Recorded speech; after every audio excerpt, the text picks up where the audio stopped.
സ്മൃതി പരുത്തിക്കാട്. നമസ്കാരം. ജനാധിപത്യത്തിൽ നിയമവാഴ്ച നടന്നേ മതിയാകൂ. സ്ത്രീ ബഹുമാനം അർഹിക്കുന്നു. സ്ത്രീകൾക്കെതിരായ ഹീനമായ കുറ്റകൃത്യങ്ങൾക്ക് ഇളവ് അനുവദിക്കാനാകില്ല. ബിൽക്കിസ് ബാനു കൂട്ടബലാത്സംഗ കേസിൽ 56 മിനിറ്റ് നീണ്ട വിധി പ്രസ്താവത്തിനിടെ ജസ്റ്റിസ് BV നാഗരത്നയുടെ വാക്കുകളാണിത്. ഗർഭിണിയായ 19-കാരിയെ കൂട്ടബലാത്സംഗം ചെയ്ത 5 മാസം പ്രായമായ ഗർഭസ്ഥ ശിശുവിനെ വയറ്റിലിട്ട് കൊന്ന 3 വയസ്സ് പ്രായമുള്ള കുഞ്ഞിനെ കൺമുന്നിലിട്ട് കൊന്ന 11 വർഗീയവാദികളായ നരാധമന്മാരെ ശിക്ഷാ കാലാവധിക്ക് മുൻപ് വെറുതെ വിടാൻ ഗുജറാത്ത് ഹൈക്കോടതിക്ക് അധികാരമില്ല എന്നതാണ് ഇന്ന് സുപ്രീം കോടതി വിധിച്ചിരിക്കുന്നത്. 2002 ഗുജറാത്ത് കലാപകാലത്ത് നടന്ന കൂട്ട ആക്രമണത്തിന് വർഷങ്ങൾക്കിപ്പുറം സുപ്രീം കോടതി നീതി ഗ്യാരണ്ടി ചെയ്യുമ്പോൾ നാരീശക്തി പ്രഘോഷണം നടത്തുന്ന മോദി ഗ്യാരണ്ടി എന്ന സ്വയം പറയുന്ന അന്നത്തെ ഗുജറാത്ത് മുഖ്യമന്ത്രി നരേന്ദ്രമോദിക്ക് കൂടി ഏറ്റ പ്രഹരമല്ലേ കോടതി വിധി? മോദിയുടെ ഗ്യാരണ്ടിക്കേറ്റ തിരിച്ചടിയോ എന്ന ഈ ചർച്ചയിൽ BJP പ്രതിനിധിയില്ല. ശക്തമായ പരാമർശങ്ങളോട് കൂടിയുള്ള വിധിയിൽ പ്രതികരിക്കാൻ BJP മടിക്കുകയാണ്.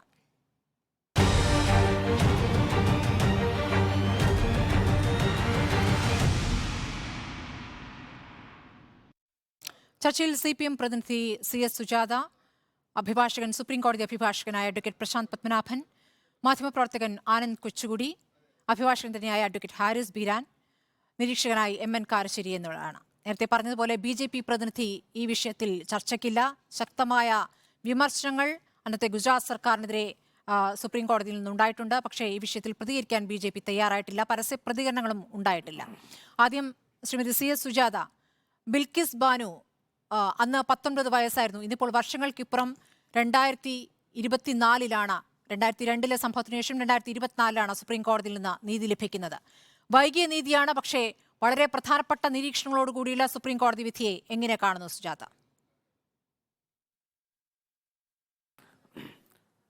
വളരെ സന്തോഷത്തോടു കൂടിയാണ് ഞാൻ ഈ വിധിയെ സ്വാഗതം ചെയ്യുന്നത്. ഈ വിധിയിൽ സുപ്രീം കോടതി ഗുജറാത്ത് ഗവൺമെൻറ്റിനെ ശക്തമായ ഭാഷയിൽ വിമർശിക്കുന്നുണ്ട്.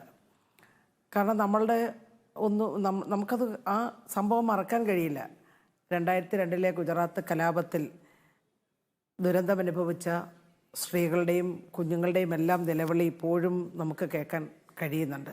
ബിൽക്കിസ് ബാനു എന്ന 19-കാരി, അവൾ 6 മാസം ഗർഭിണിയായിരുന്നു. സ്മൃതി സൂചിപ്പിച്ച പോലെ ആ ഗർഭസ്ഥ ശിശുവിനെ കൊലപ്പെടുത്തി ബിൽക്കിസ് ബാനുവിൻ്റെ കൺമുമ്പിലിട്ട് കുഞ്ഞിനെ തലക്കടിച്ചു കൊല്ലുന്നു.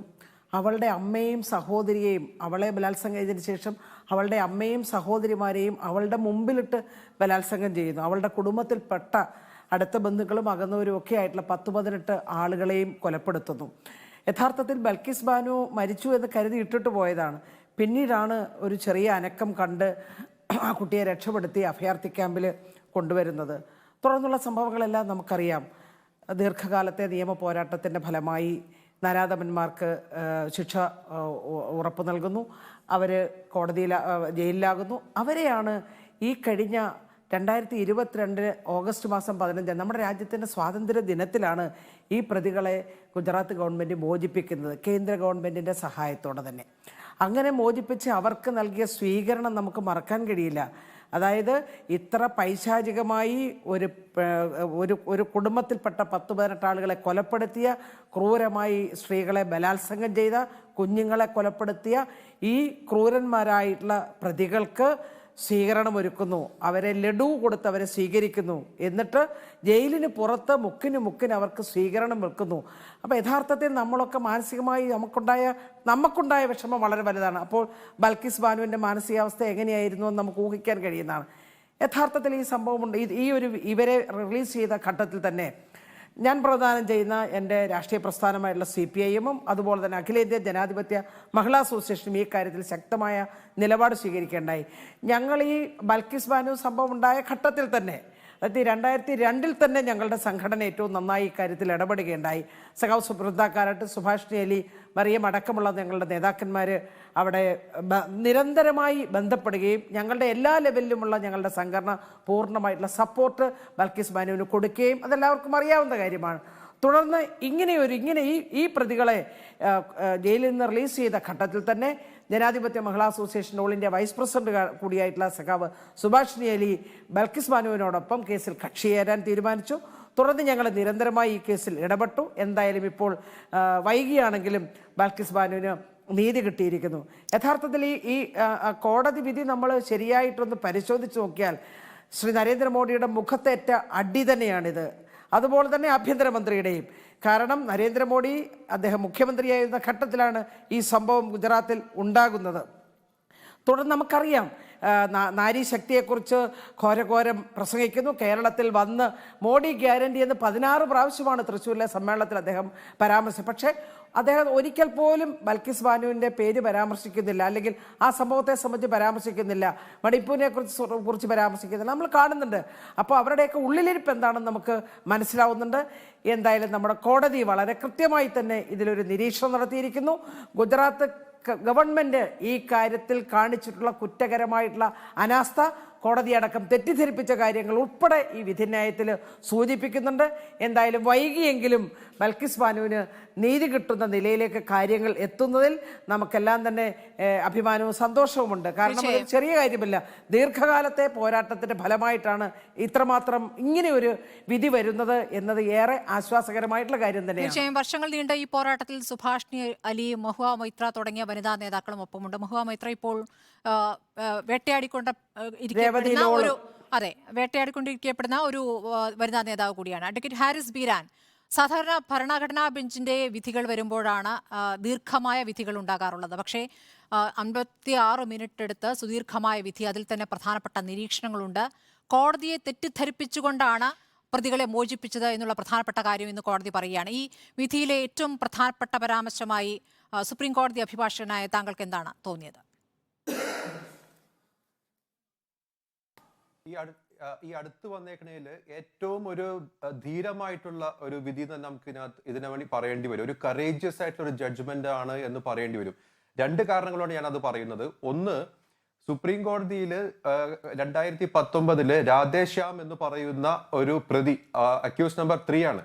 ഈ രാധേശ്യാം വന്ന് സുപ്രീം കോടതിയിൽ വന്നിട്ട് നേരിട്ട് പറഞ്ഞതെന്ന് പറഞ്ഞു കഴിഞ്ഞാൽ ഇവർക്ക് റെമിഷൻ കൊടുക്കണം, റെമിഷൻ കൊടുക്കേണ്ടത് ഗുജറാത്ത് ഗവൺമെന്റ് ആണ് എന്ന് പറഞ്ഞിട്ടാണ് സുപ്രീം കോടതിയെ സമീപിക്കുന്നത്. സുപ്രീം കോടതി മെയ് 13, 2022 ഒരു ഉത്തരവ് പാസ്സാക്കുന്നു. വളരെ ദീർഘമായിട്ടൊരു ഉത്തരവ് പാസ്സാക്കുന്നു. എന്നിട്ട് പറയുന്നു ഗുജറാത്ത് സർക്കാർ തന്നെയാണ് റെമിഷൻ ഓർഡർ ഉത്തരവ് പാസ്സാക്കേണ്ടത്, അതുകൊണ്ട് ഗുജറാത്ത് സർക്കാരിനോട് ഡയറക്ഷൻ കൊടുക്കുന്നു. അങ്ങനെയാണ് ഈ റെമിഷൻ ഉത്തരവുകളെല്ലാം അവർക്ക് കിട്ടുന്നത്, അതിന്റെ ആനുകൂല്യമെല്ലാം കിട്ടുന്നത്. അപ്പൊ ഇന്നിപ്പോ സുപ്രീം കോടതിയിൽ ബിൽക്കിസ് ബാനുവിന്റെ കേസ് പരിഗണിക്കുന്ന സമയത്ത് ഉണ്ടായിരുന്ന ഏറ്റവും വലിയ ഒരു തടസ്സം എന്ന് പറയുന്നത് 13/5/2022 സുപ്രീം കോടതി തന്നെ പറഞ്ഞ വിധിയുടെ അടിസ്ഥാനത്തിലാണ് ഈ റെമിഷൻ ഉത്തരവ് പാസ്സാക്കിയിരിക്കുന്നതെന്ന് ഗുജറാത്ത് സർക്കാർ വാദിക്കുന്നു. അപ്പൊ അങ്ങനത്തെ ഒരു ഉത്തരവ് അവിടെ നിൽക്കുമ്പോൾ സുപ്രീം കോടതിയുടെ തന്നെ മറ്റൊരു ബെഞ്ചിനെ എങ്ങനെ ആ ഉത്തരവ് മറികടക്കാൻ പറ്റും എന്നുള്ളതായിരുന്നു ഏറ്റവും വലിയ ഒരു തടസ്സം.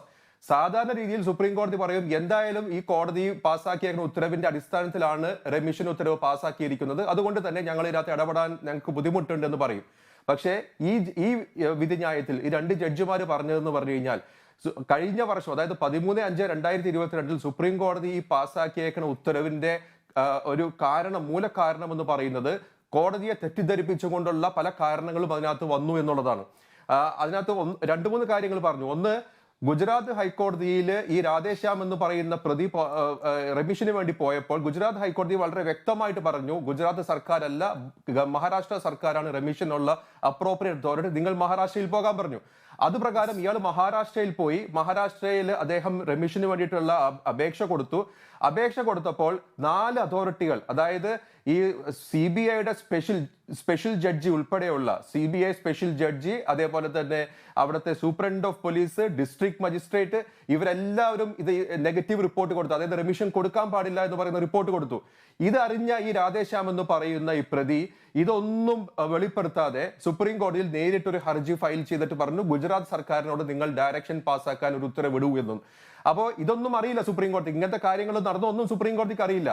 ഈ രാധേശ്യാം ഫയൽ ചെയ്ത ഈ അപേക്ഷയിന്മേൽ സുപ്രീം കോടതി ഗുജറാത്ത് സർക്കാരിനോട് പറഞ്ഞു നിങ്ങൾ ഇദ്ദേഹത്തിന്റെ റെമിഷൻ ആപ്ലിക്കേഷൻ കൺസിഡർ ചെയ്തിട്ട് അപ്രോപ്രിയേറ്റ് ആയിട്ടുള്ള ഉത്തരവുകൾ പാസ്സാക്കാൻ പറഞ്ഞു. അതിന്റെ അടിസ്ഥാനത്തിലാണ് ഈ റെമിഷൻ വന്നിരിക്കുന്നത്.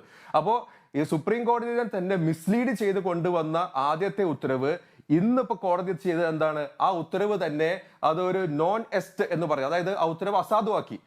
അപ്പൊ ഇത് ചരിത്രത്തിൽ തന്നെ അപൂർവമായിട്ട് ഉണ്ടാവുന്ന ഒരു സംഭവമാണ്. സുപ്രീം കോടതിയുടെ ഒരു 2 അംഗ ജഡ്ജി കഴിഞ്ഞ വർഷം പാസ്സാക്കിയേക്കുന്ന വേറൊരു വിധി ഈ വിധി ന്യായത്തിൽ കൂടി അസാധുവാക്കി എന്നുള്ളതാണ്. ആ അസാധുവാക്കിയത് കൊണ്ട് തന്നെയാണ് ബാക്കിയുള്ള പ്രൊസീഡിങ്സ് എല്ലാം അസാധുവായി പോയത്. നമ്പർ 1 അത്. നമ്പർ 2 എന്ന് പറയുന്നത്, ഇതെല്ലാം അസാധുവാക്കിയെങ്കിലും രണ്ടാമത്തെ ഒരു വാദം അവർ ഉന്നയിച്ചത് ഓഗസ്റ്റ് 10, 2022 തൊട്ട് ഈ പറയുന്ന പ്രതികളെല്ലാം പുറത്താണ്. ഇവർക്കെല്ലാം റെമിഷന്റെ ആനുകൂല്യം കിട്ടി ഇവർ പുറത്താണ് ഇപ്പോ. അതായത് ഏകദേശം 1.5 കൊല്ലത്തോളമായിട്ട് ഇവർ പുറത്താണ്. അപ്പൊ ഈവൻ ദോ ഇവർക്ക് കിട്ടിയിരിക്കുന്ന റെമിഷൻ അപ്രോപ്രിയേറ്റ് ഗവൺമെന്റിന്റെ അല്ലെങ്കിൽ പോലും ഇവരുടെ പേഴ്സണൽ ലിബർട്ടിയുടെ ഭാഗമായതുകൊണ്ട് ഈ 1.5 വർഷമായിട്ട് പുറത്തു നിൽക്കുന്നത് കൊണ്ട് അതിനെ ഇവരെ ബാധിക്കാത്ത രീതിയിലുള്ള ഒരു ഉത്തരവായിരിക്കണം പാസ്സാക്കേണ്ടത് എന്നുള്ളതായിരുന്നു അവരുടെ രണ്ടാമത്തെ വാദം.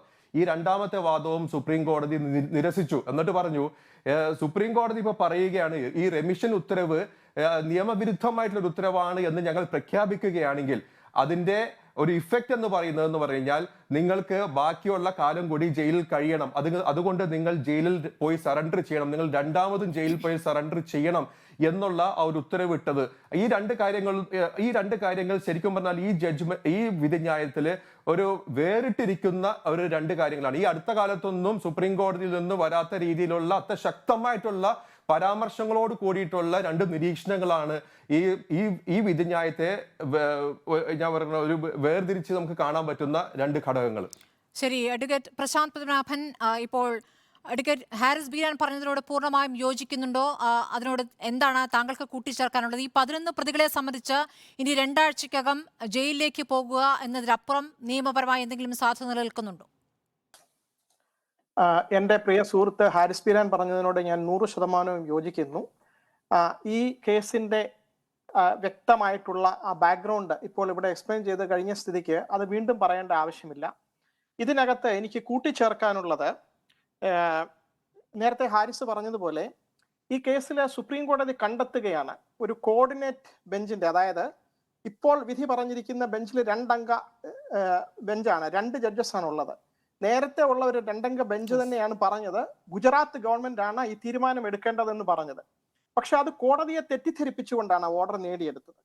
കോടതിയെ തെറ്റിദ്ധരിപ്പിച്ചുകൊണ്ട് നേടിയെടുക്കുന്ന ഒരു ഓർഡർ, ഫ്രോഡ് മുഖാന്തരം നേടിയെടുത്ത ഒരു ഓർഡർ. രാധേശ്യാം മാത്രമാണ് ഇവിടെ വന്നത്.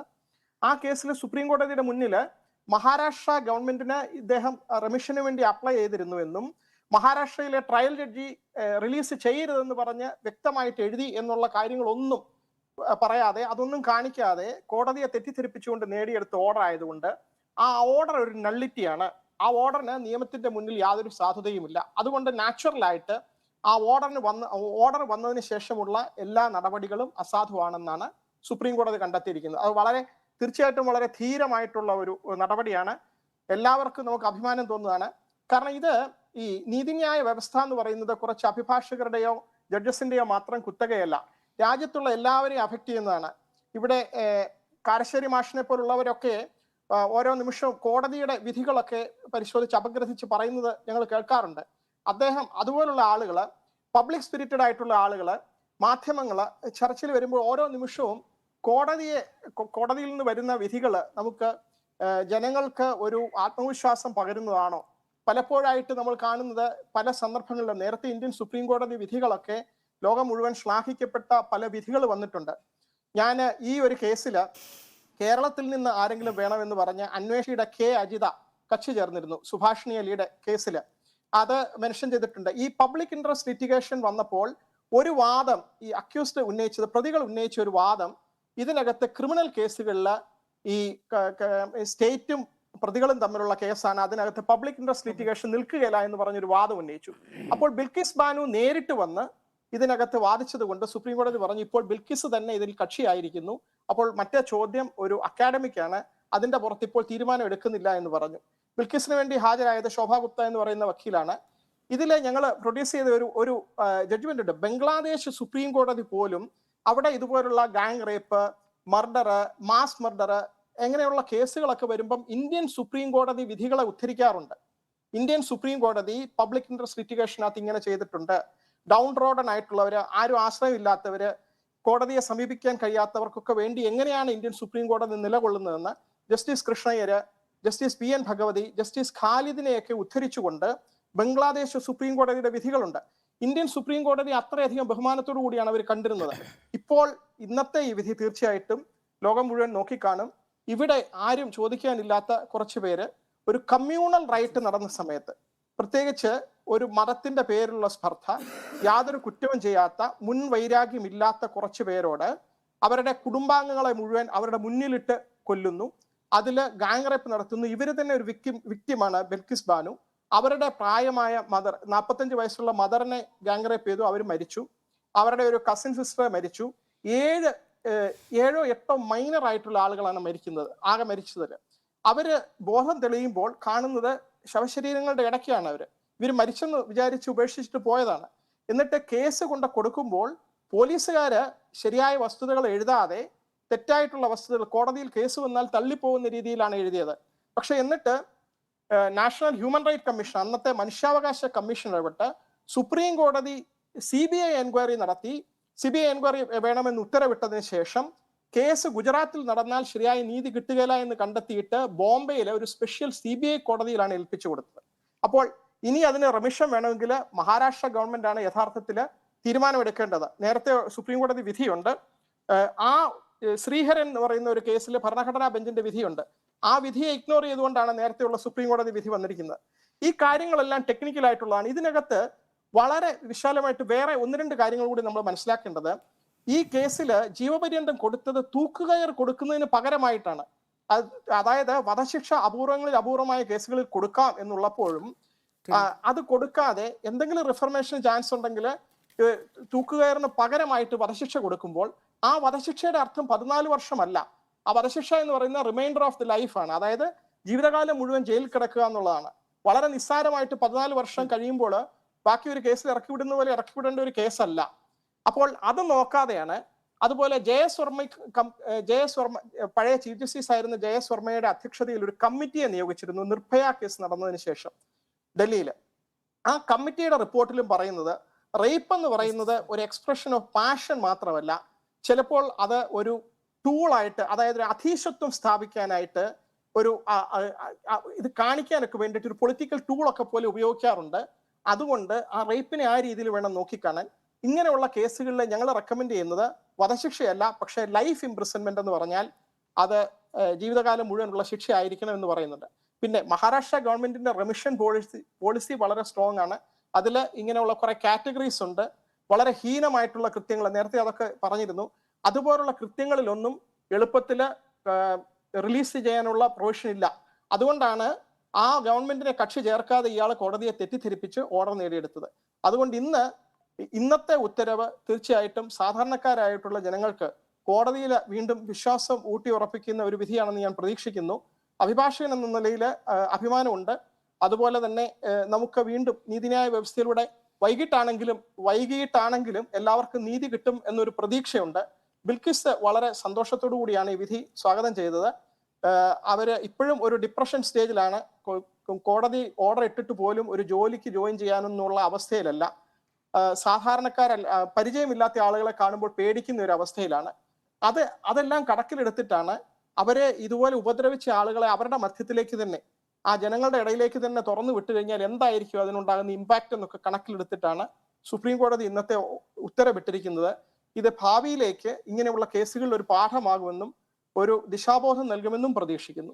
തീർച്ചയായും. ഡോക്ടർ MN കാരശ്ശേരി, പ്രധാനമന്ത്രി നരേന്ദ്രമോദി കഴിഞ്ഞ ദിവസമാണ് തൃശ്ശൂരിലെത്തി പ്രസംഗിച്ചത്. ഇവിടെ മഹിളാ സംഗമമാണ് നടന്നത്. 2 ലക്ഷത്തോളം സ്ത്രീകൾ പങ്കെടുത്ത വലിയ സംഗമം. അവിടെ അദ്ദേഹം വലിയ അവകാശവാദമായി, പലപ്പോഴും അദ്ദേഹം പല പ്രസംഗങ്ങളിലും അവകാശവാദമായി ഉന്നയിക്കുന്ന കാര്യം ന്യൂനപക്ഷ വിഭാഗത്തിലെ സ്ത്രീകൾക്ക് BJP സർക്കാർ കൊണ്ടുവന്ന ഏറ്റവും പ്രധാനപ്പെട്ട നേട്ടമായി മുത്തലാഖ് നിരോധിച്ചു എന്നുള്ളതാണ്.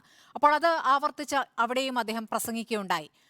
ന്യൂനപക്ഷ വിഭാഗത്തിൽ തന്നെ പെട്ട തന്റെ സ്വന്തം സംസ്ഥാനത്തിലുണ്ടായിരുന്ന ബിൽക്കിസ് ബാനു, തന്റെ സ്വന്തം സംസ്ഥാനത്തിൽ അവിടെ മുഖ്യമന്ത്രിയായിരുന്ന കാലത്ത് നടന്ന ആക്രമണമാണ്. ആക്രമണം എന്ന് വെച്ചാൽ 14 ബന്ധുക്കളെ കൊല ചെയ്ത് 2 കുഞ്ഞുങ്ങളെ കൊന്ന് അതിക്രൂരമായി 11 പേർ കൂട്ടബലാത്സംഗം ചെയ്ത കേസാണ്. അതിൽ എങ്ങനെയൊക്കെയാണ് സർക്കാരും BJPയും ആ പ്രതികളെ സംരക്ഷിക്കാൻ ശ്രമിച്ചതെന്നുള്ളത് ഓരോ കാലഘട്ടത്തിലും നമ്മൾ കണ്ടതാണ്. വർഷങ്ങൾക്കിപ്പുറം നീതി ലഭ്യമാകുമ്പോൾ ഈ ബിൽക്കിസ് ബാനു കേസിനെ, ഈ സുപ്രധാന വിധിയെ താങ്കൾ എങ്ങനെയാണ് വിലയിരുത്തുന്നത്? Doctor MN Karassery. സ്മൃതി, കഴിഞ്ഞ കൊല്ലം BBC ഒരു ഡോക്യുമെൻ്ററി ഇറക്കിയിരുന്നു. അതിനെപ്പറ്റി വലിയ ബഹളമായിരുന്നു. അപ്പോൾ വലിയ പ്രതിഷേധം, അത് ഇന്ത്യയെ അവമാനിക്കുന്നു. അങ്ങനെ ആ കണക്കിലാണ് നമ്മുടെ AK ആൻ്റണിയുടെ മകൻ അനിൽ ആൻ്റണി പാർട്ടി വിട്ടുപോയി BJP ചേർന്നത്. അത് രാഷ്ട്രത്തെ അവമാനിക്കലാണെന്നാ. രാഷ്ട്രത്തെ അവമാനിച്ച ആരാണ്? നരേന്ദ്രമോദിയാണ് അവമാനിച്ചത്, അല്ലാതെ BBC അല്ല. BBC ഒരു സത്യം പറഞ്ഞു. അപ്പോൾ എനിക്ക് ആദ്യം പറയാനുള്ള ഒരു കാര്യം, ബിൽക്കീസ് ബാനു എന്ന് പറയുന്നത് ഇന്ന് ഇന്ത്യയിലെ പ്രതിരോധത്തിൻ്റെ വനിതാ പ്രതീകമായി തീർന്നിരിക്കുന്നു. 19 വയസ്സുള്ള 5 മാസം ഗർഭിണിയായ ഒരു പെൺകുട്ടി അനുഭവിച്ച ദുരിതങ്ങളൊക്കെ ഇത്രയും കാലം 10-20 കൊല്ലം അവർ ഇച്ഛാശക്തിയോടുകൂടി, നീതിബോധത്തോടു കൂടി, പ്രതിഷേധത്തോടു കൂടി ഒന്നിൻ്റെ കൂടെ നിന്നു എന്നുള്ളത്. ഈ കൂട്ടത്തിൽ നമ്മൾ സുഭാഷിണി അലി, വൃന്ദ കാരാട്ട്, മഹുവ മൈത്ര തുടങ്ങിയുള്ള രാഷ്ട്രീയ നേതാക്കന്മാർ അവർക്ക് കൊടുത്ത പിന്തുണയെ ബഹുമാനപൂർവ്വം ഓർമ്മിക്കേണ്ടതാണ്. ഇതുപോലെ 2002 അവിടുത്തെ മുസ്ലിം വംശഹത്യയിൽ ഇരകളായി തീർന്ന ആളുകൾക്ക് വേണ്ടി എത്രയോ കഷ്ടനഷ്ടങ്ങൾ അനുഭവിച്ച മലയാളിയായ അന്നത്തെ DGP RB ശ്രീകുമാർ, മനുഷ്യാവകാശ പ്രവർത്തക ടി സ്റ്റാർ സെറ്റിൽവാദ് തുടങ്ങിയുള്ള ആളുകളെയും നമ്മൾ ഓർമ്മിക്കേണ്ടതാണ്. പിന്നെ ഇവിടെ 1 ലക്ഷം സ്ത്രീകൾ പങ്കെടുത്ത മീറ്റിംഗ് എന്നാണ് ഞാൻ പത്രങ്ങളിൽ വായിച്ചത്.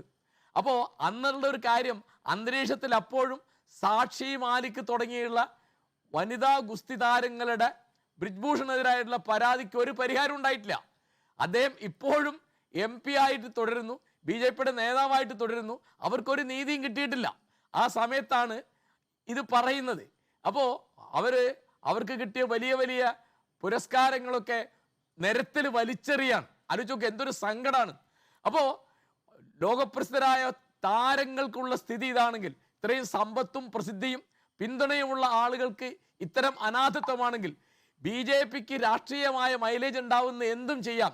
അന്ന് ഇവരെ തുറന്നു വിട്ടപ്പോൾ കേട്ടൊരു വാക്യം ഞാൻ ഒരിക്കലും മറക്കൂല. അന്ന് പറഞ്ഞൊരു കാര്യം എനിക്കത് ആവർത്തിക്കാൻ വളരെ നാണക്കേടുണ്ട്, പക്ഷേ ഈ സമയത്ത് ആവർത്തിക്കാൻ.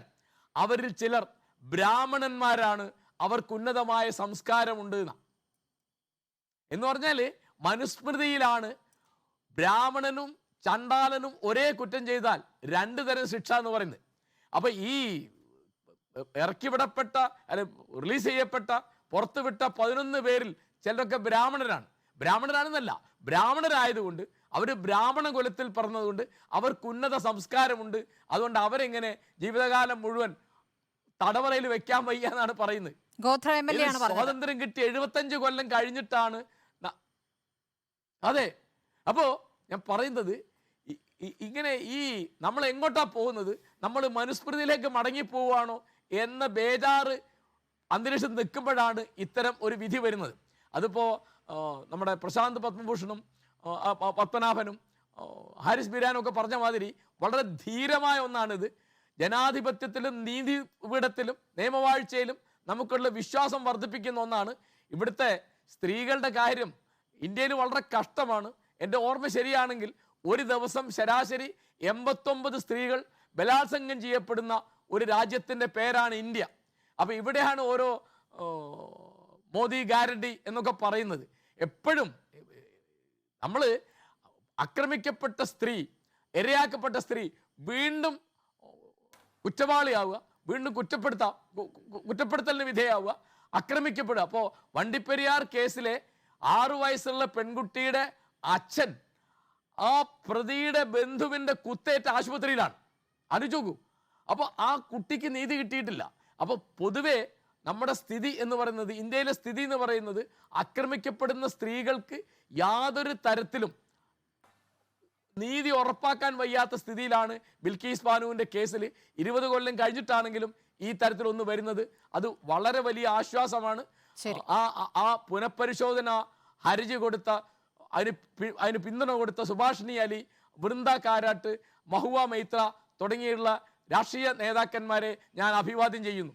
ശരി, ശ്രീ ആനന്ദ് കൊച്ചുകുടി, ഇപ്പോൾ BJPക്കേറ്റ കനത്ത തിരിച്ചടിയായി സുപ്രീം കോടതിയുടെ സുപ്രധാന വിധിയെ താങ്കൾ കാണുന്നുണ്ടോ?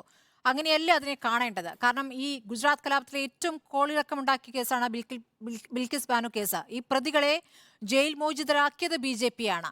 പ്രതികൾക്ക് സ്വീകരണം നൽകിയത് BJP ആണ്. പ്രതികൾ ബ്രാഹ്മണരായതുകൊണ്ട് അങ്ങനെയുള്ള കുറ്റകൃത്യം ചെയ്യില്ല എന്ന് പറഞ്ഞത് BJP MLA ആണ്. അപ്പോൾ BJPക്ക് ഏറ്റ തിരിച്ചടിയായി ഈ വിധിയെ കാണുന്നുണ്ടോ താങ്കൾ?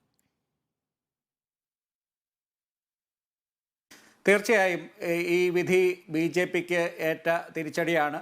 ഈ വിധി പ്രധാനമന്ത്രി നരേന്ദ്രമോദിക്കും ആഭ്യന്തരമന്ത്രി അമിത്ഷായ്ക്കും ഏറ്റ തിരിച്ചടിയാണ്. പക്ഷേ നമ്മൾ കാണേണ്ട ഒരു കാര്യം, ഇതുപോലെയുള്ള പല തിരിച്ചടികൾ ഉണ്ടായിട്ടും അതിനെയൊക്കെ മറികടക്കാൻ, കോടതി വിധികളെ മറികടക്കാൻ അല്ലെങ്കിൽ കോടതി വിധികൾ മാനേജ് ചെയ്യാൻ ഒക്കെ വളരെ കഴിവുള്ള ആൾക്കാർ തന്നെയാണ് നമ്മുടെ പ്രധാനമന്ത്രി, ആഭ്യന്തരമന്ത്രി. ഇന്ന് ഹിന്ദു ദിനപത്രത്തിൽ ദി ഹിന്ദുവിൻ്റെ മലയാളി ലേഖകനായിട്ടുള്ള കോർട്ട് റിപ്പോർട്ട് ചെയ്യുന്ന കൃഷ്ണദാസ് രാജഗോപാലിൻ്റെ ഒരു ലേഖനമുണ്ട്. അതിൽ അദ്ദേഹം പറയുന്നുണ്ട് എങ്ങനെയാണ് നമ്മുടെ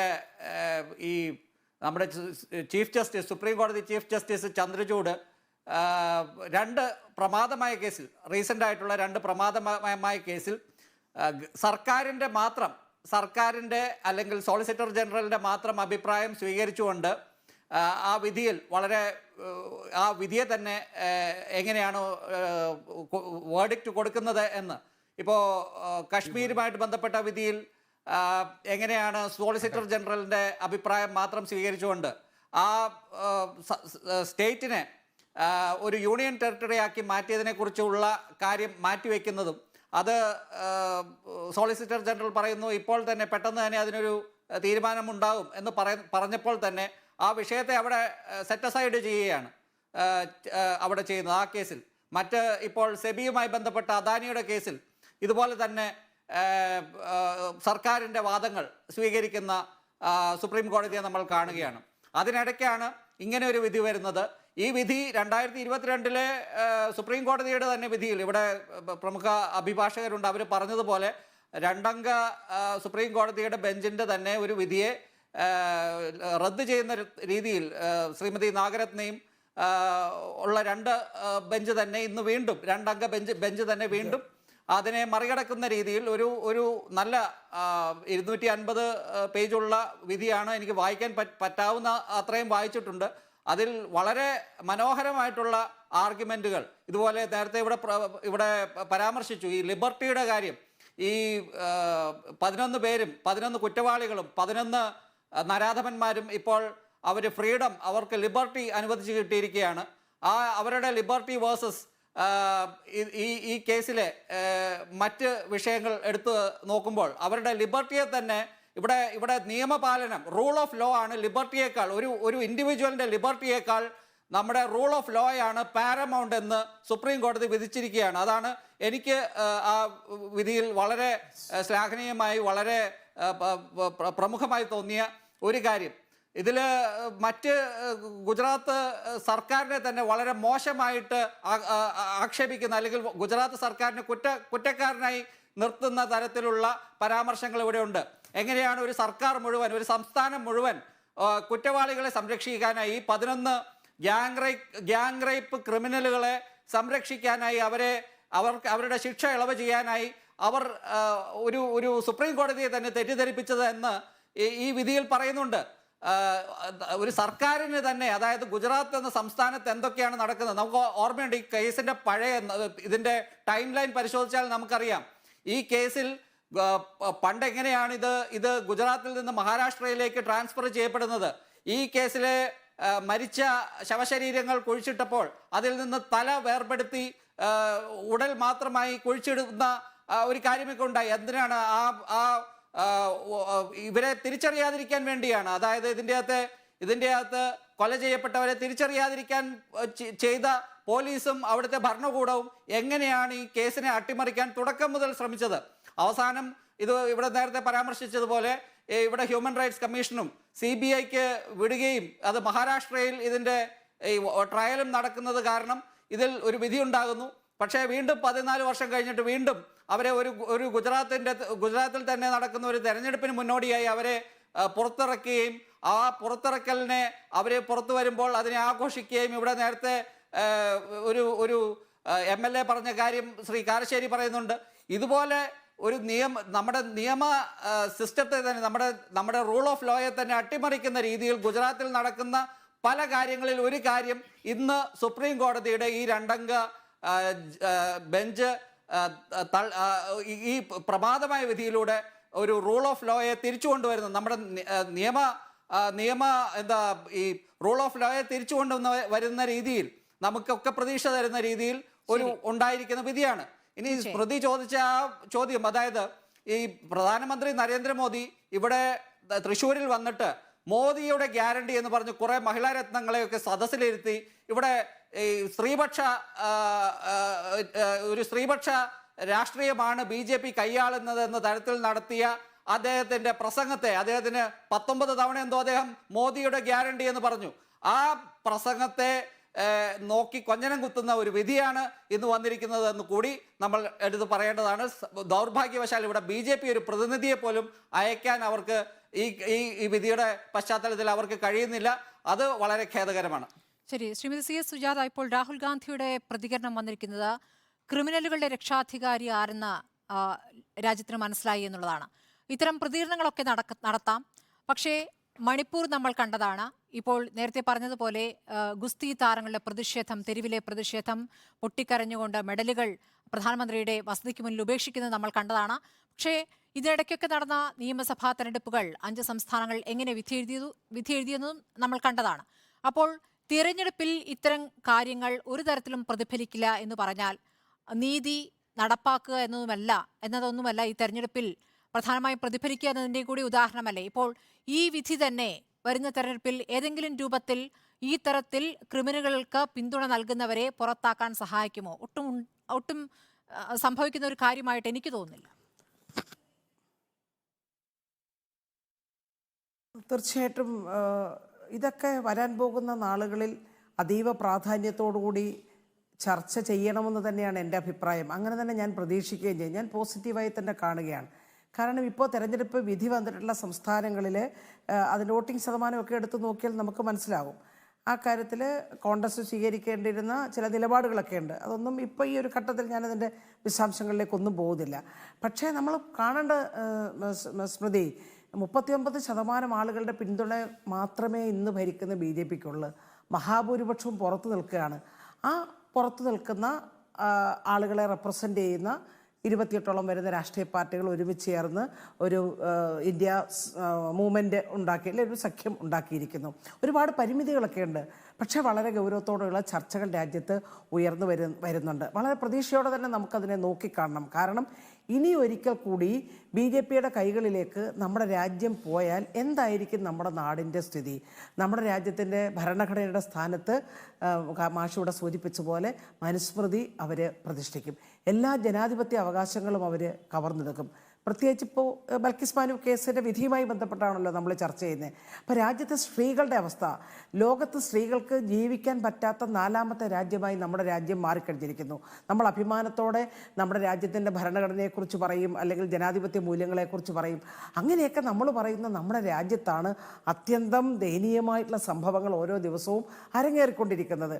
ഇവിടെ ഇപ്പോൾ യഥാർത്ഥത്തിൽ ഇപ്പോൾ സാക്കിയ ജാഫ്രിയുടെ നിർവികാരമായ അവരുടെ പഴയ വീടിൻ്റെ മുമ്പിലെ ഒരു നൃത്തം, അവർ നിൽക്കുന്ന ഒരു ചിത്രം ഒരു മാധ്യമം പുറത്തുവിടുകയുണ്ടായി. കാരണം ഇസാൻ ജാഫ്രി, സാക്കിയ ജാഫ്രി ഒന്നും നമുക്ക് മറക്കാൻ കഴിയില്ല. ആയിരക്കണക്കിന് വരുന്ന ഗുജറാത്തിലെ ഇപ്പോഴും കഷ്ടപ്പെട്ടുകൊണ്ടിരിക്കുന്ന സഹോദരങ്ങൾ, അതിലെ സ്ത്രീകളുടെ സ്ഥിതി അതീവ ദയനീയമാണെന്ന് നമുക്ക് ആ വാർത്തകളെല്ലാം വായിക്കുമ്പോൾ നമുക്ക് പറയാൻ സാധിക്കും. അവിടെയാണ് ബൽക്കിസ് ബാനു ഈ സംഭവം വന്നതിന് ശേഷം ഇവിടെ എല്ലാവരും സൂചിപ്പിച്ച പോലെ വളരെ നന്നായി തന്നെ ഈ കേസുമായി നമുക്ക് മുന്നോട്ട് പോകാൻ കഴിഞ്ഞിട്ടുണ്ട്. ഇവിടെ അതിൽ ഇടപെട്ടിട്ടുള്ള ആളുകളെ സംബന്ധിച്ചെല്ലാം തന്നെ ഇവിടെ സൂചിപ്പിക്കേണ്ടായി. എന്തായാലും ഇങ്ങനെയൊരു കോടതി വിധി വളരെ ആശ്വാസകരമായിട്ടുള്ള ഒരു വിധി തന്നെയാണ്. അതോടൊപ്പം തന്നെ ഈ ഇന്ത്യയുടെ പ്രധാനമന്ത്രി, അവർക്ക് ഈ വിധിയൊന്നും ഒരു പ്രശ്നമല്ല, BJPക്ക് ഇതൊന്നും ഒരു വിഷയമേ അല്ല. അവർ യഥാർത്ഥത്തിൽ അവരവരുടെ വംശഹത്യയിലേക്ക് തന്നെയാണ് ഇന്ത്യയെ കൊണ്ടുപോകുന്നത്. അവർ ഒരു പരീക്ഷണശാലയാക്കി തന്നെ ഗുജറാത്തിനെ കണ്ടിരുന്നു. ഗുജറാത്ത് സംഭവത്തിൽ അവർക്ക് ഈ ബൽക്കിസ് ബാനുവിന് നീതി കിട്ടുന്നതിലൊന്നും അവർക്കൊരു വിഷയമേ അല്ല. മണിപ്പൂരിൽ ഇപ്പോഴും വെടിവെച്ച് കേട്ടുകൊണ്ടിരിക്കുന്നു. മണിപ്പൂരിലെ സ്ത്രീകളോട് ചെയ്ത അനീതി നമ്മൾ കണ്ടതാണ്, ഇപ്പോഴും കണ്ടുകൊണ്ടിരിക്കുന്നു. ഇവിടെ മാഷിവിടെ ഓർമ്മപ്പെടുത്തിയതുപോലെ ഈ ഗുസ്തി താരങ്ങൾ അവരുടെ ഏറ്റവും വിലപ്പെട്ട അവരുടെ മെഡലുകൾ തെരുവിൽ ഉപേക്ഷിക്കുന്നു. കാരണം ക്രൂരമായി അവരെ പീഡിപ്പിച്ച ബ്രിജ്ഭൂഷൺ സിംഗ് എന്ന പാർലമെന്റ് അംഗം ഒരു കുഴപ്പവുമില്ലാതെ പോകുന്നു. അദ്ദേഹത്തിന്റെ ശിങ്കിടികൾ ഇപ്പോഴും അവരെ ഉപദ്രവിച്ചുകൊണ്ടിരിക്കുന്നു. അതെല്ലാം നമ്മൾക്ക് ചർച്ച ചെയ്യാതെ മുന്നോട്ട് പോകാൻ കഴിയില്ല. ഈ പല കേസുകൾ ഇപ്പോൾ ഹത്രാസ് ആട്ടെ, ഉന്നാവയാട്ടെ, കത്വയാകട്ടെ, ഇതെല്ലാം നമ്മുടെ മുമ്പിൽ നിൽക്കുകയാണ്. ഇതെല്ലാം നിൽക്കുമ്പോഴാണ് ഇന്ത്യയുടെ പ്രധാനമന്ത്രി വന്ന് ഈ കേരളത്തിൽ വന്നതെന്ന് വലിയ വായിൽ പ്രസംഗിക്കുകയാണ്. മോഡിയുടെ എന്തൊരു ധിക്കാരത്തോടെയാണ് പറഞ്ഞത്, ഇതാണ് മോഡിയുടെ ഗ്യാരണ്ടി, ഇതാണ് മോഡിയുടെ ഗ്യാരണ്ടി എന്ന് ആവർത്തിച്ച് പറയുമ്പോൾ നമ്മൾ മനസ്സിലാക്കണം, രാജ്യത്ത് സ്ത്രീ പട്ടിണി കിടന്ന് മരിക്കുന്നു, അവളെ ബലാത്സംഗം ചെയ്ത് കൊല്ലുന്നു, അവളെ തട്ടിക്കൊണ്ടുപോകുന്നു, അവൾക്ക് കൃത്യമായി ജോലി ഉറപ്പാക്കാൻ കഴിയുന്നില്ല, വിലക്കയറ്റം മൂലം അവൾ പൊറുതിമുട്ടുന്നു. അങ്ങനെ എല്ലാ തരത്തിലുള്ള വിഷമങ്ങളുടെയും നടുവിലൂടെയാണ് നമ്മുടെ രാജ്യത്തെ സ്ത്രീ പോയിക്കൊണ്ടിരിക്കുന്നത്. ഈ സ്ത്രീകളെ കബളിപ്പിക്കുന്നതിന് വേണ്ടിയിട്ടാണ് ഏറ്റവും നല്ലൊരു തുറുപ്പ് ചീട്ടായിട്ട് വനിതാ സംവരണ ബില്ല് ഞങ്ങളിതാ കൊണ്ടുവന്നിരിക്കുന്നു എന്ന്. സാധാരണ സ്ത്രീകളെയെല്ലാം തെറ്റിദ്ധരിപ്പിക്കാൻ കഴിയുമെന്നാണ് ഇവർ കരുതുന്നത്. പക്ഷേ ഞങ്ങൾ നന്നായി ക്യാമ്പയിൻ നടത്തുന്നുണ്ട്. യഥാർത്ഥത്തിൽ നമുക്കറിയാമല്ലോ, ഡീലിമിറ്റേഷനും അതുപോലെ തന്നെ സെൻസസിന് ശേഷമേ വരികയുള്ളൂ. നിലവിൽ രാജ്യസഭ പാസ്സാക്കിയ ഒരു ബില്ല് അവിടെ കിടപ്പുണ്ടല്ലോ, 2010 പാസ്സാക്കിയ ബില്ലുണ്ട്. അതിനെ മറികടന്നുകൊണ്ടാണ് ഇവരിപ്പോൾ ഈ രണ്ട് കാര്യവും ചെയ്തതിന് ശേഷം മാത്രമേ ഫലത്തിൽ രാജ്യത്തെ സ്ത്രീകൾക്ക് ഇതിന് ഗുണം കിട്ടൂ. അതുകൊണ്ട് പതിറ്റാണ്ടുകൾ കഴിഞ്ഞാലും തീരുമാനമെടുക്കുന്ന വേദികളിൽ, അതായത് അസംബ്ലിയിലും പാർലമെന്റിലും 33% സംവരണം സ്ത്രീകൾക്ക് കിട്ടാൻ പോകുന്നില്ല സ്മൃതി. പക്ഷേ അതൊന്നും ചർച്ചയാക്കാതെ തന്നെ ഞങ്ങളിപ്പോൾ നാരീശക്തിയെക്കുറിച്ച് പറയുന്നു. ഞങ്ങൾ സ്ത്രീകളുടെ പുരോഗതിക്ക് വേണ്ടി അവരെ മുഖ്യധാരയിലേക്ക് കൊണ്ടുവരുന്നതിന് വേണ്ടി ഇതാ വനിതാ സംവരണ ബില്ല് പാസ്സാക്കിയിരിക്കുന്നു. കബളിപ്പിക്കാൻ വേണ്ടി എല്ലാ കാര്യങ്ങളും ചെയ്യുന്നു. മുത്തലാഖിനെ കുറിച്ച് ഇവിടെ പറഞ്ഞു. എന്തൊരു വാദോരാതുള്ള പ്രസംഗം ഇവർ നടത്തുന്നത്. യഥാർത്ഥത്തിൽ ജീവനാംശം കൊടുക്കേണ്ട മുസ്ലിം അല്ലെങ്കിൽ മൊഴി ചൊല്ലപ്പെടുന്ന മുസ്ലിം സ്ത്രീയുടെ ഭർത്താവിന് ജയിലിടുകയാണ്. അവർക്ക് ജീവനാംശം പോലും കിട്ടുന്നില്ല. ഫലത്തിൽ മുസ്ലിം കുടുംബങ്ങളിലെ ചെറുപ്പക്കാരുടെ മേൽ ക്രിമിനൽ കേസ് കൊണ്ടുവരിക എന്ന ലക്ഷ്യത്തോടെയാണ് അതും ഇവർ പാസ്സാക്കിയിട്ടുള്ളത്. അല്ലാതെ മുസ്ലിം കുടുംബങ്ങളിലെ സഹോദരിമാരെ രക്ഷിക്കാൻ വേണ്ടിയിട്ടല്ല. അങ്ങനെ ഏത് നിലയിൽ നമ്മൾ നോക്കിയാലും ഇന്നത്തെ BJP ഗവൺമെന്റ് അവരുടെ സ്ത്രീ വിരുദ്ധമായിട്ടുള്ള, അവരുടെ ന്യൂനപക്ഷ വിരുദ്ധമായിട്ടുള്ള സമീപനത്തെ നമുക്ക് കുറച്ച് കാണാൻ കഴിയില്ല. അത് വരാൻ പോകുന്ന നാളുകളിൽ ഏറ്റവും ഗൗരവത്തോടെ തന്നെ നമ്മൾ ചർച്ച ചെയ്യേണ്ട ഒരു കാര്യം തന്നെയാണ്. കാരണം ഇനി ഒരിക്കൽ കൂടി BJP ഇന്ത്യയിൽ അധികാരത്തിൽ വന്നു കഴിഞ്ഞാൽ അവർ RSSന്റെ നയങ്ങൾ കൃത്യമായി നമ്മുടെ ഇടയിൽ നടപ്പിലാക്കാൻ ശ്രമിക്കും. അത് വലിയ ഇന്നത്തെ ഇന്ത്യ നാളെ ഉണ്ടാവില്ല. അതുകൊണ്ട് ഓരോ ദിവസവും നിർണായകമാണ്. ചർച്ച ചെയ്യപ്പെടുന്നത് പോലെ വേറെ എവിടെയൊക്കെ ചർച്ച ചെയ്യപ്പെടുന്നു എന്നുള്ളത് കൂടി പരിശോധിക്കേണ്ടതാണ്. ശ്രീമതി CS സുജാത. അഡ്വക്കേറ്റ് ഹാരിസ് ബീരാൻ, ഇപ്പോൾ ഗുജറാത്ത് കലാപവുമായി ബന്ധപ്പെട്ട് തീർച്ചയായിട്ടും ആ കാര്യത്തിൽ രാഷ്ട്രീയ സ്മൃതി പറഞ്ഞോളൂ. അതായത് രാജ്യത്തെ രാഷ്ട്രീയ പ്രസ്ഥാനങ്ങൾക്കൊരു ഉത്തരവാദിത്വം ഉണ്ട് ആ കാര്യത്തിൽ. അതായത് ഇന്ത്യ മൂവ്മെന്റിന്റെ ഭാഗമായി നിൽക്കുന്ന രാഷ്ട്രീയ പ്രസ്ഥാനങ്ങൾ വളരെ കൃത്യമായി ഈ വിഷയങ്ങൾ സാമൂഹ്യ ബന്ധത്തിലേക്ക് കൊണ്ടുവരണം. ഞാൻ റെപ്രസെന്റ് ചെയ്യുന്ന മഹിളാ സംഘടന, മറ്റു മഹിളാ സംഘടനകളുണ്ട്.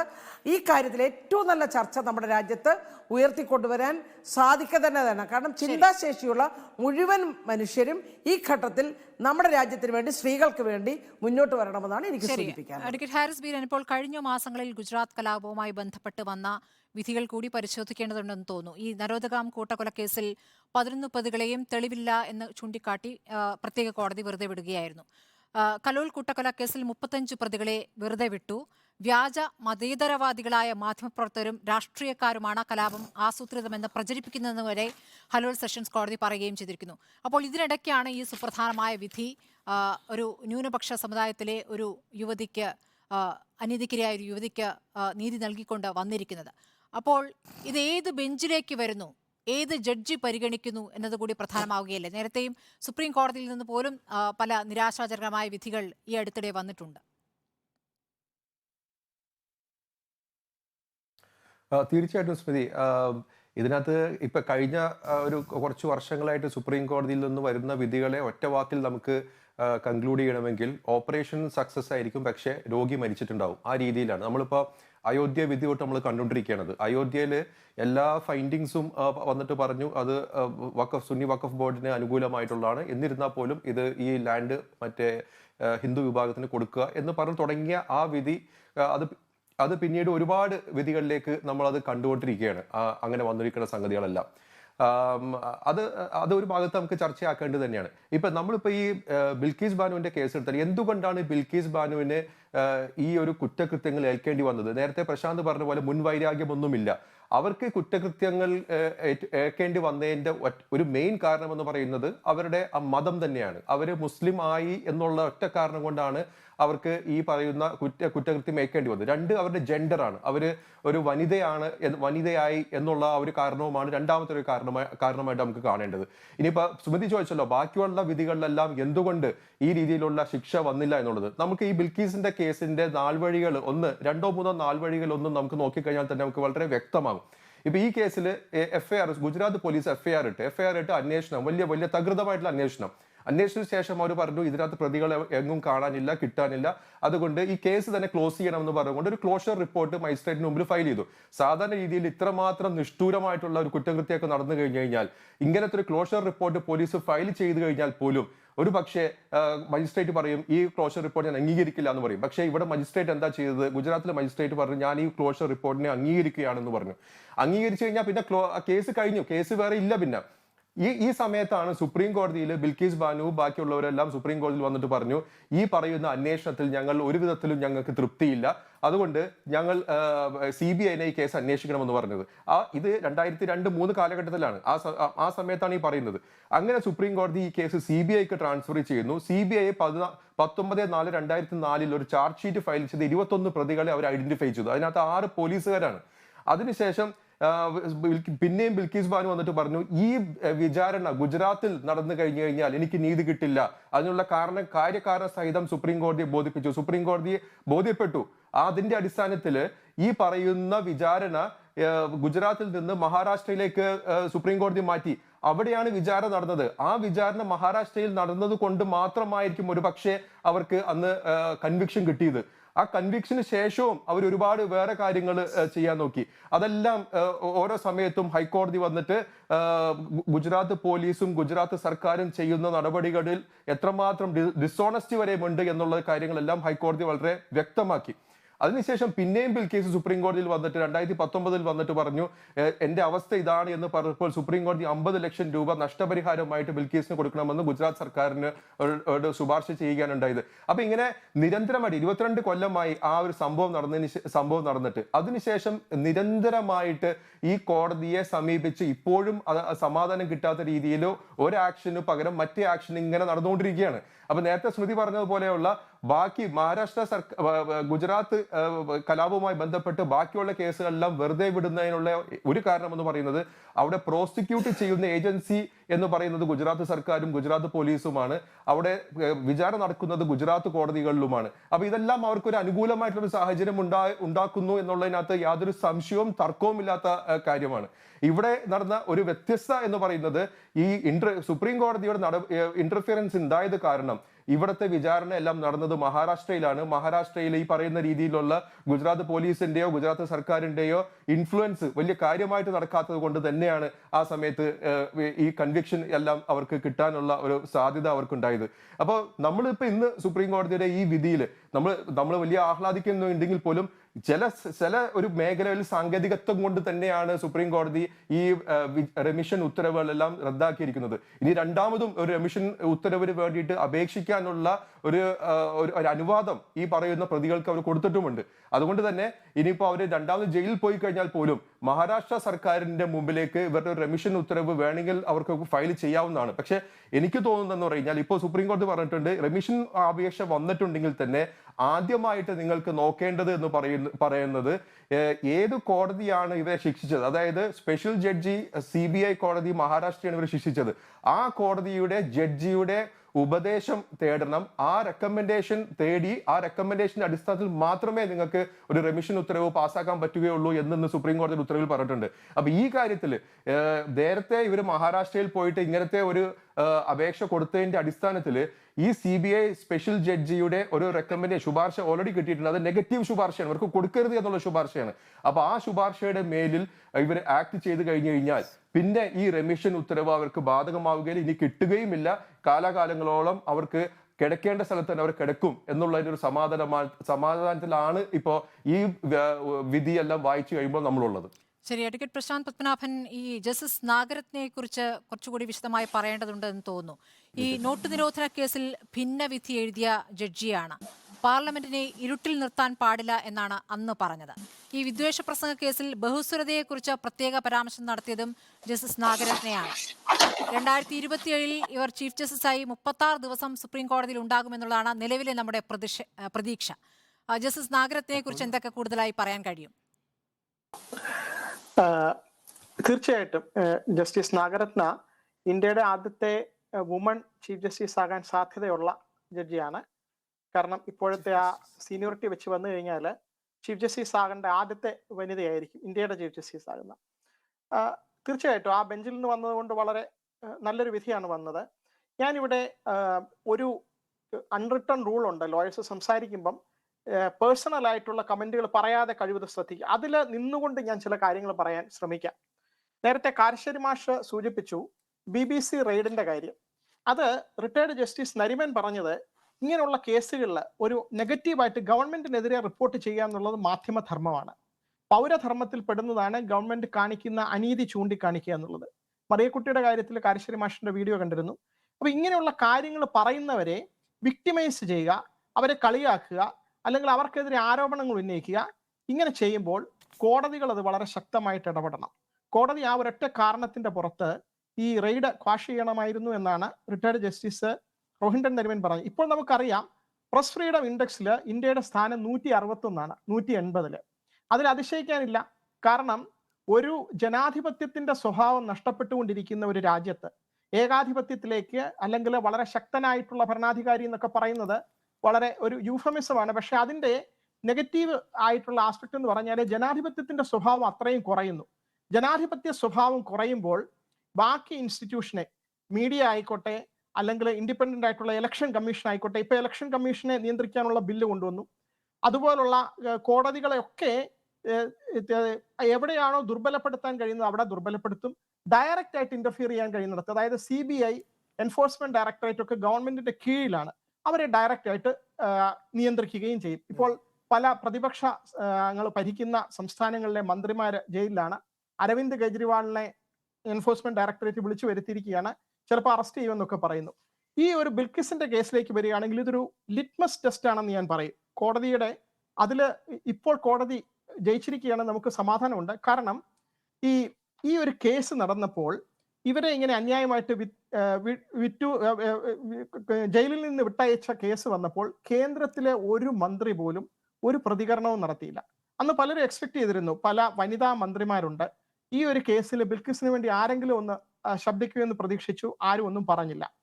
രണ്ടാമത്, കോടതിയിൽ കേസ് നടന്നുകൊണ്ടിരുന്നപ്പോൾ ഒരു വാദം ഉണ്ടായിരുന്നു, ഞങ്ങൾക്കൊന്നും അറിയില്ലായിരുന്നു, ആർക്കും അറിയില്ലായിരുന്നു, ആ കേസിൽ വാദിച്ച കക്ഷികൾക്ക് ആർക്കും അറിയില്ലായിരുന്നു ഇത് കേന്ദ്ര ഗവൺമെന്റിന്റെ സമ്മതത്തോടു കൂടിയാണോ. കാരണം CBI അന്വേഷിച്ച കേസായതുകൊണ്ട് ഒരു വാദം, ഗുജറാത്ത് ഗവൺമെന്റിന് തന്നെ ഒരു തീരുമാനം എടുക്കാൻ കഴിയില്ല, അതിന് സെൻട്രൽ ഗവൺമെന്റിന്റെ ഒരു സാങ്ഷൻ കൂടെ വേണം എന്നൊരു വാദം ഉന്നയിച്ചപ്പോൾ അതിൽ പ്രതികൾക്ക് വേണ്ടി ഹാജരായ ഒരു അഭിഭാഷകൻ ഒരു ദിവസം കൊണ്ടുവന്ന് കാണിക്കുകയാണ്, കേന്ദ്ര ഗവൺമെന്റ് ഇത് സമ്മതിച്ചിട്ടുണ്ട്, കേന്ദ്ര ഗവൺമെന്റ് കൂടി മൗനസമ്മതം ഉണ്ടായിരുന്നു. അതായത് ഗുജറാത്ത് ഗവൺമെന്റ് കൊടുത്ത ഒരു അപേക്ഷയിൽ കേന്ദ്ര ഗവൺമെന്റിന്റെ കൂടെ സമ്മതത്തോടു കൂടിയാണ്. പിന്നീട് കേന്ദ്ര ഗവൺമെന്റിന്റെ അടുത്തുള്ള രേഖകൾ മുഴുവൻ ഹാജരാക്കാൻ അന്ന് സുപ്രീം കോടതി ഈ ബെഞ്ച് ഹെഡ് ചെയ്തിരുന്ന ജസ്റ്റിസ് KM ജോസഫ് ആണ്, മലയാളിയായിരുന്ന ജസ്റ്റിസ് KM ജോസഫ്. അദ്ദേഹത്തെ പ്രത്യേകം ശ്ലാഘനീയമാണ്. അദ്ദേഹം എടുത്ത സ്റ്റാൻഡ് വളരെ സ്ട്രോങ് ആയിരുന്നു.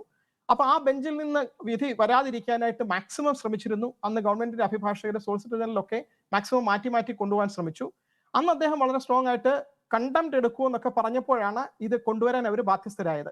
അതിനു മുമ്പ് സെൻട്രൽ ഗവൺമെന്റിന്റെ ഒരു അഡീഷണൽ സോളിസിറ്റർ ജനറൽ വന്നിട്ട് പറയാണ്, ഇന്നലത്തെ ഓർഡറിനെതിരെ ഞങ്ങൾ ഒരു റിവ്യൂ ഫയൽ ചെയ്യാൻ തീരുമാനം എടുക്കാൻ പോവുകയാണ്. അപ്പോൾ സുപ്രീം കോടതി പറഞ്ഞു, ഇപ്പോൾ ഏതായാലും റിവ്യൂ ഫയൽ ചെയ്തിട്ട് പോലുമില്ല, ഞങ്ങളുടെ ഓർഡർ ബൈൻഡിങ് ആണ്, നിങ്ങൾ ഇത് കൊണ്ടുവരുന്നില്ലെന്നുണ്ടെങ്കിൽ കണ്ടംപ്റ്റ് എടുക്കേണ്ടി വരുമെന്ന് പറഞ്ഞപ്പോഴാണ് പിന്നീട് ഡോക്യുമെന്റ്സ് കൊണ്ടുവരുന്നത്. ആ രേഖകൾ കോടതിയിൽ കൊണ്ടുവരുമ്പോഴാണ് ഈ ബിൽക്കിസ് ബാനു ഒക്കെ അറിയുന്നത്. അതിനു മുമ്പ് ഇവരെങ്ങനെയാണ് അറിഞ്ഞത്? അതിനു മുമ്പ് പത്രവാർത്തകൾ കാണുകയാണ്, അല്ലെങ്കിൽ ഫോട്ടോകൾ കാണുകയാണ്, പുറത്തിറങ്ങിയവരെ മാലയിട്ട് സ്വീകരിക്കുന്നു, അവർക്ക് മധുരം കൊടുക്കുന്നു. നേരത്തെ പറഞ്ഞതുപോലെ ഒരു MLA പറയുകയാണ് അവര് നല്ല സംസ്കാരമുള്ള ബ്രാഹ്മിൻസ് ആണ്. ഇതില് ഇവിടുത്തെ കുറെ, ഞാൻ ഏതെങ്കിലും ഒരു സംസ്ഥാനത്തെ മോശമായിട്ട് പറയുകയല്ല, പക്ഷെ ഇവിടുത്തെ ഒരു പൊതുവെയുള്ള ഒരു പാട്രിയാർക്കൽ രീതിയുണ്ട്. കേരളത്തിൽ ഇരുന്നുകൊണ്ട് അത് മനസ്സിലാവുമോ എന്നറിയില്ല. വളരെ രൂഢമൂലമായിട്ടുള്ള ഒരു വിശ്വാസമുണ്ട്. അതില് ബീഫ് തിന്നുന്നവരെ കൊന്നു എന്ന് പറഞ്ഞ് ആരോപിതരായി അതിൽ ശിക്ഷിക്കപ്പെട്ട ചിലരെ ഒരു മന്ത്രി 2018 ചിലപ്പോൾ ഓർമ്മയുണ്ടായിരിക്കും, ജയന്ത് സിൻഹ എന്ന് പറയുന്ന ഒരു മന്ത്രിയാണ് പോയിട്ട് മാലയിട്ടത്. അതേപോലെ തന്നെ ഒരു സംഭവമാണ് ഇതിലെ പുറത്തിറങ്ങി വന്നവരെ മാലയിട്ട് സ്വീകരിക്കുന്നു. ഇതിൽ നിന്നാണ് ഈ വിക്ടിം ഇത് അറിയുന്നത്. അതിനുശേഷം കോടതിയിലെ രേഖകൾ വരുമ്പോൾ ഇതറിയുന്നു. ഈ സബ്കാ സാത്ത് സബ്കാ വികാസ് എന്നുള്ള മുദ്രാവാക്യം പറയുന്ന ഒരു പ്രധാനമന്ത്രി ഇങ്ങനെയാണോ പ്രതികരിക്കേണ്ടത്? നമുക്ക് ന്യായമായിട്ട് സംശയം ഉണ്ടാകും. മണിപ്പൂർ ഇഷ്യൂവില് നേരത്തെ പറഞ്ഞ പാർലമെന്റിൽ പോലും പ്രതികരിക്കാത്ത ഒരു പ്രധാനമന്ത്രിയാണ് അദ്ദേഹം. പിന്നെ അവിശ്വാസ പ്രമേയം കൊണ്ടുവന്നപ്പോഴാണ് പ്രതികരിക്കാൻ നിർബന്ധിതരായത്. ഇതെല്ലാം വിരൽ ചൂണ്ടുന്നത് ഇന്ത്യ ഒരു മജോറിറ്റേറിയൻ, ഒരു ഓട്ടോക്രാറ്റിക് ആയിട്ടുള്ള ഒരു സ്റ്റേജിലേക്ക് പോയിക്കൊണ്ടിരിക്കുകയാണ് വളരെ വേഗം. ആശങ്കപ്പെടുന്ന കാര്യമാണ് ഈ കാര്യങ്ങളിൽ സുപ്രീം കോടതി ഇടപെടണം എന്നുള്ളതാണ് അല്ലേ താങ്കൾ പറയുന്ന അഭിപ്രായം? ഇൻസ്റ്റിറ്റ്യൂഷൻസ് ഫൈറ്റ് ബാക്ക് ചെയ്യാണ്. ഒരു ഇൻസ്റ്റിറ്റ്യൂഷൻ, കോടതി ഒരു ഇൻസ്റ്റിറ്റ്യൂഷൻ ആണ്, മാധ്യമങ്ങൾ അതുപോലുള്ള ഇൻസ്റ്റിറ്റ്യൂഷൻസ് ആണ്. ഇൻഡിപെൻഡന്റ് ആയിട്ടുള്ള ഇൻസ്റ്റിറ്റ്യൂഷൻസ് തിരിച്ചടിക്കുന്നുണ്ട്. അതേപോലെ തന്നെ ജനങ്ങൾ ഇന്നല്ലെങ്കിൽ നാളെ ഇതില് പ്രതികരിക്കാൻ ബാധ്യസ്ഥരാകും. ജനങ്ങൾക്ക് ഇതിൽ അറിവുണ്ടാകുമ്പോൾ കൂടുതൽ ഇതിലേക്ക് വെളിച്ചം വീശുന്ന കാര്യങ്ങൾ ഇങ്ങനെ പുറത്തു വരുമ്പോൾ ജനങ്ങളെ തെരഞ്ഞെടുപ്പിൽ മാത്രമല്ല അല്ലാതെയും പ്രതികരിക്കും. അങ്ങനെ ഒരു അവസ്ഥ വന്നാൽ മാത്രമേ തിരിച്ചു പിടിക്കാൻ കഴിയൂ. ഡോക്ടർ എം കാരശ്ശേരി, ഇപ്പോൾ 2 മിനിറ്റ് കൂടിയേ ഉള്ളൂ. നമുക്ക് എങ്ങനെ പറഞ്ഞ് അവസാനിപ്പിക്കാം? ഈ സുപ്രധാന വിധിക്ക് ഒരു തുടർച്ചയുണ്ടാകുമോ കോടതികളിൽ നിന്നും? തീർച്ചയായിട്ടും നമ്മുടെ ജനങ്ങളുടെ ആത്മവിശ്വാസം, നമ്മുടെ രാഷ്ട്രീയ പാർട്ടികളുടെ നീതിബോധം, തുല്യതാബോധം, അതൊക്കെ വർദ്ധിപ്പിക്കുന്നതാണിത്. ഗവൺമെൻറ്റിൻ്റെ മേലെയാണ്, ഭരണത്തിൻ്റെ മേലെയാണ് നീതിപീഠം എന്നുള്ള അടിസ്ഥാന പാഠമാണ് ഇത് മുന്നോട്ട് വയ്ക്കുന്നത്. നമ്മൾ ഓർമ്മിക്കേണ്ട കാര്യം എന്താണെന്ന് വെച്ചാൽ, ഇപ്പം എല്ലാവരും വികസനത്തെ പറ്റിയാണ് പറയുന്നത്. വികസനം ഒരു പ്രത്യയശാസ്ത്രമല്ല, അതൊരു രീതിശാസ്ത്രമാണ്. പ്രത്യയശാസ്ത്രം എന്താണ്? നീതിയാണ്. അപ്പം നീതി ഇല്ലാത്ത ഒരു നാട്ടിൽ എന്ത് വികസനം ഉണ്ടായിട്ട് കാര്യമില്ല. തുല്യത ഇല്ലാത്ത ഒരു നാട്ടിൽ എന്ത് സമ്പത്തുണ്ടായിട്ടും കാര്യമില്ല. അപ്പോൾ നമ്മൾ ന്യൂനപക്ഷങ്ങൾ, ദളിതുകൾ, ആദിവാസികൾ, സ്ത്രീകൾ, ട്രാൻസ്ജെൻഡറുകൾ തുടങ്ങിയുള്ള വിഭാഗങ്ങളോട് നമ്മൾ എങ്ങനെ പെരുമാറുന്നു എന്നുള്ളതാണ് ഏറ്റവും പ്രധാനം. ലോകം മുഴുവൻ അത് കണ്ടുകൊണ്ടിരിക്കുകയാണ്. അപ്പോൾ BBC ഡോക്യുമെൻ്ററി വരുമ്പോഴാണ് ഈ ലോകം ഇത് ഈ അളവിൽ ശ്രദ്ധിക്കുന്നുണ്ട്, അത് വിലയിരുത്തുന്നുണ്ട് എന്നൊരു തിരിച്ചറിവ് BJPക്ക് ഉണ്ടാവുന്നത്. അപ്പോൾ ജാതിയുടെയും മതത്തിൻ്റെയും പുരാവൃത്തങ്ങളുടെയും ലോകത്ത് ജീവിച്ചിട്ട് തുല്യത, നീതി തുടങ്ങിയുള്ള കാര്യങ്ങളെപ്പറ്റി യാതൊരു ശ്രദ്ധയും കാണിക്കാതെ റോഡുണ്ട്, വിമാനമുണ്ട്, വിമാനത്താവളമുണ്ട്, തുറമുഖമുണ്ട് എന്ന് പറയുന്ന ഒരു കപട രാഷ്ട്രീയം, അതിൻ്റെ മുഖത്ത് കിട്ടുന്ന ഒരടിയാണ് ഇത്. ഇതിലേക്ക് രാഷ്ട്രീയ പാർട്ടികൾ ഉണരും എന്നാണ് എൻ്റെ പ്രതീക്ഷ. ശരി, 8/1/2024 എന്ന ഈ ദിവസം സുപ്രധാനമായ ദിവസമാണ്, ചരിത്രത്തിൽ എഴുതപ്പെടുന്ന ദിവസമാണ്. ഇതിൻ്റെ തുടർ വിധികൾ സുപ്രീം കോടതിയിൽ നിന്നും വിവിധ കോടതികളിൽ നിന്നും ഉണ്ടാകുമെന്ന് നമുക്ക് പ്രതീക്ഷിക്കാം. വളരെ നന്ദി ചർച്ചയിൽ പങ്കെടുത്ത എല്ലാവർക്കും.